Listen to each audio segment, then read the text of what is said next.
Welcome back, everyone, to Ifechi family. We told you when we recorded our other video that it's going to be part 1 and 2. So today we are recording part 2. And we have about few questions as well to address in this part 2. Welcome back to my guest. Ask Auntie Mabel. You're very welcome. Thank you. So without wasting much time, because we've done all the introduction in the last time, so today we are just going to go straight to other points that we want to discuss with us today. And the first one is job opportunities, career progression, and so on. How did you find that? Right. Thank you once again, Big Sis. I'm very honored to be back on this channel. So I will just say before I answer this question, if you have not seen the first video, it might make sense to watch that first video so that you can understand where we're coming from. So career progression. So the last video we talked about how the impact of coming to the UK had on our family, on our relationship with our husband. Obviously, we are women. So, and also how raising children, how we found it, how we adjusted. So today we're talking about career progression. Career progression was something of a big shock and a big experience. And I find that it depends on the community you fall into, the people you meet, that impacted so much on how quickly you were able to adjust and make your career progression. When we came over here, the people we were coming across were mainly students who were doing part-time work, and also the aunties they introduced us to were aunties who came years ago with their husbands who didn't really develop them, who were still doing cleaning and care or catering job.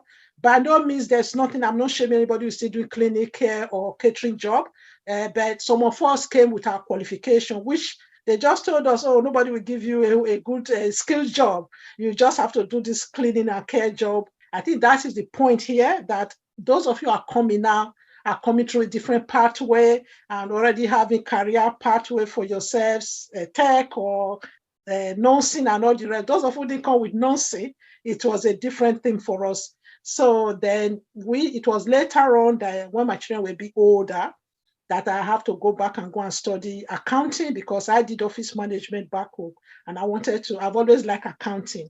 So I did accounting as part of my course in office management. So I decided to go and do accounting. It was still very difficult to break into that job, I think because of the childcare needs and so many other things. I did that temporarily with Jamaica National Bank, and then I got a civil service job with the Department for Work and Pension.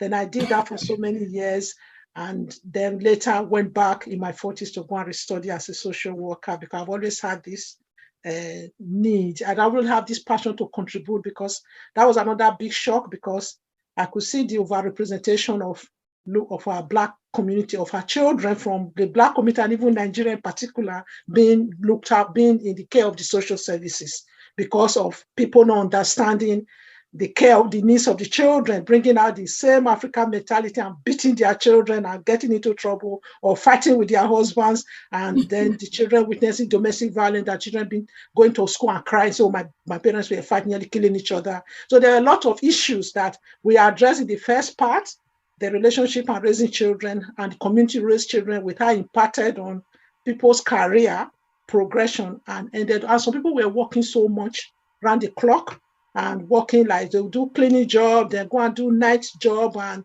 didn't have time for themselves or for the children. And children, a lot of children started becoming looked after.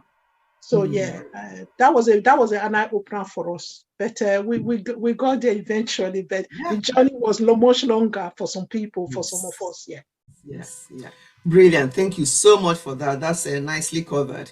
And the next bit we're going to talk about today is relationship with wider family members.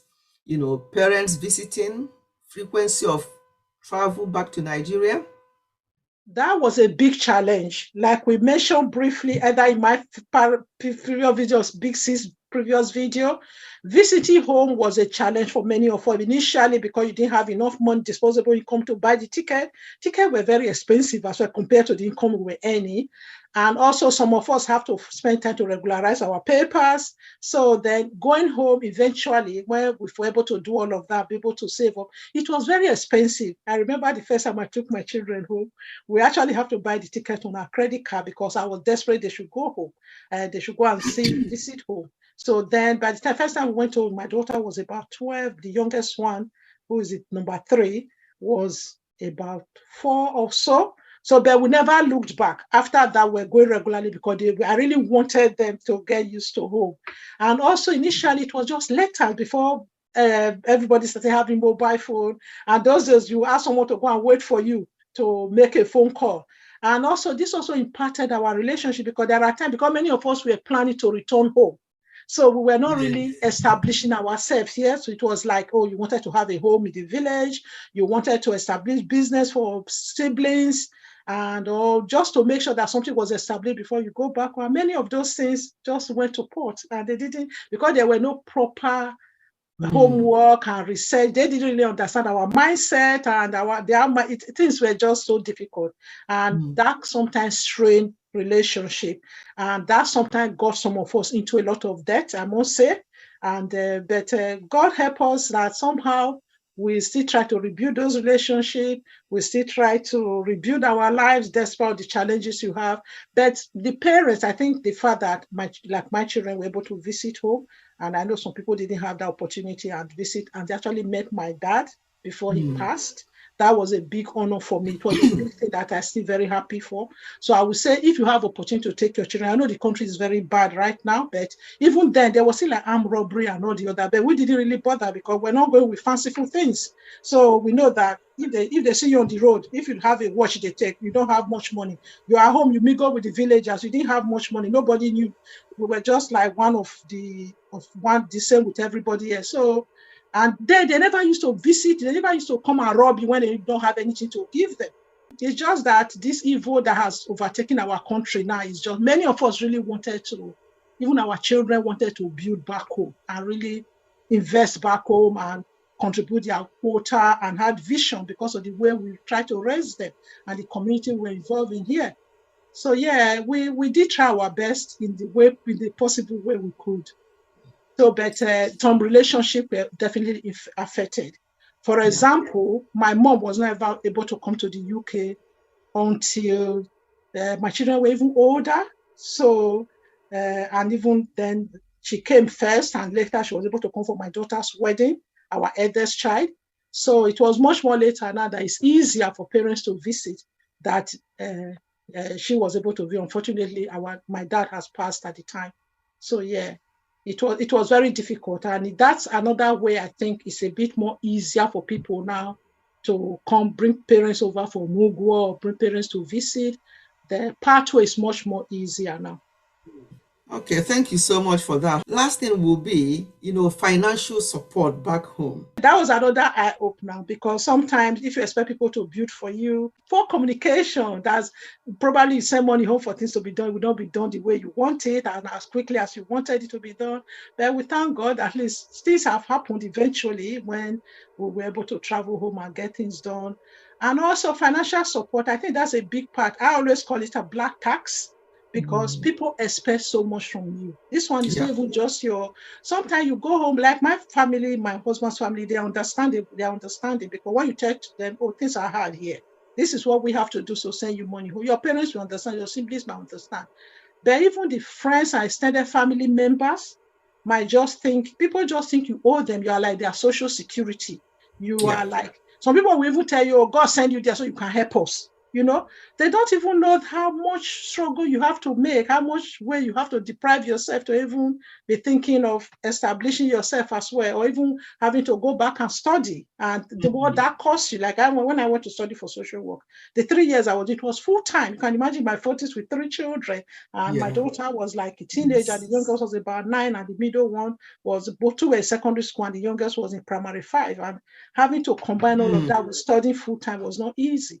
So the expectation back home can be another big problem. Okay, thank you so much. Just in 1 minute or so, just to round this one up, just to give advice to people who are jackbarring now back to into UK or other parts of the in the other parts of diaspora.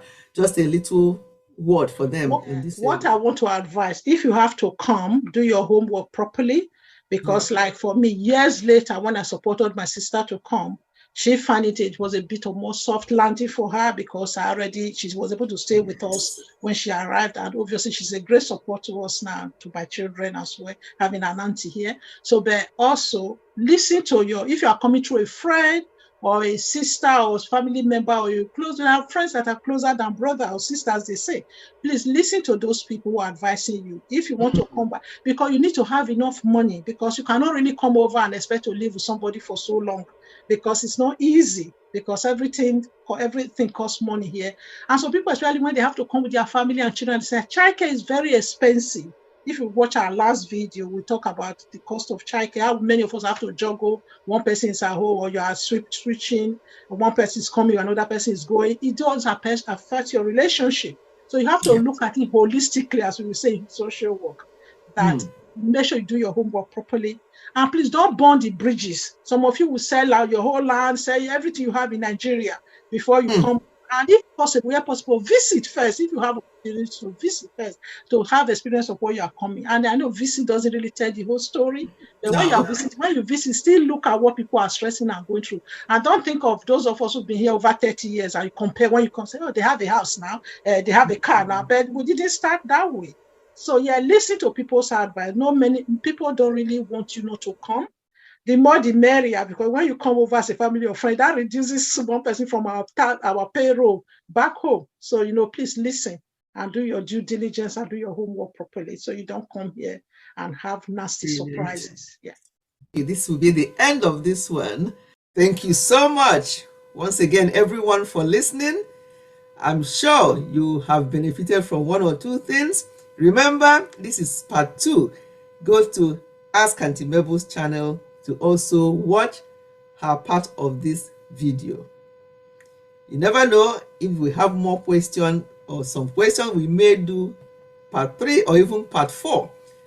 And so we'll see how it goes. But thank you once again for being here. Goodbye and God bless.